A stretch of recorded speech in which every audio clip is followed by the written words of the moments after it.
This poem is called Bystander. It's your fault. Maybe it wouldn't have happened if you had spoken up. She trusted you with her life and her feelings, and you let her down. Your mind, it tricks you, makes you think you have these qualities that suggest you are not to blame. Well, no one is going to tell you everything is going to be okay. Not this time. This is your secret, your burden to bear, your burden to hold up on your shoulders that you thought you were strong enough to handle, but won't know their full capacity until you are forced to deal with them alone.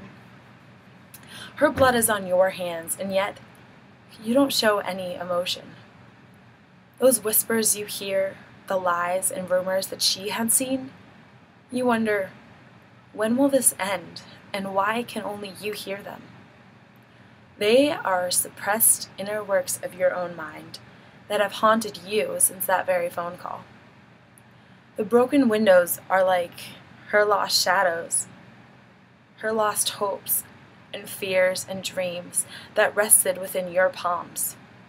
You let her fingers slip through the cracks at the mere slightness of responsibility, and you let her break away from you, who she thought was her rock, but little did she know you were slipping away at the very moment you were needed. Guilt isn't an act to be cured. It isn't saying you're sorry to make yourself feel better. And it isn't an overnight fix. It's what you feel when you know you did something wrong. It's not something to be toyed with, the cosmetic balance upset and worried for those who came before her. Nobody spoke up for them.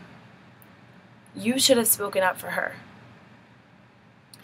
Now the shattered glass remained still and untouched, and the memory of the fallen targeted angel that heaven has just gained stays strong in our hearts, but feared if it is not remembered. The clock moves forward and ticks in the essence of time, and it is wasted and taken for granted. But all you ever think about is how much time you have to live your life and do all the things you want to do, all the things you want to achieve and accomplish. What about what Sarah wanted? What about what Sarah could have achieved? You ran scared and kept your mouth shut. Her cries for help were too much for you to handle, so you closed yourself off and pretended of a distraction to keep her from being heard. You were there for her when she needed a soul to confide in, yet you blocked out the very words she needed you to hear, that she needed you to help her with. What was your excuse this time, when school wasn't a choice for her and she would rather shoot up than spend time with you? You could have been the difference between what happened and what could have happened.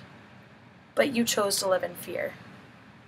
You lay awake at night, replaying the scenes over and over of desperation and defeat. She's gone now, and your nuisance is to be carried out alone and struggling. Your lips tingly at the thought of the words that you should have spoken, but sheer ignorance held them back.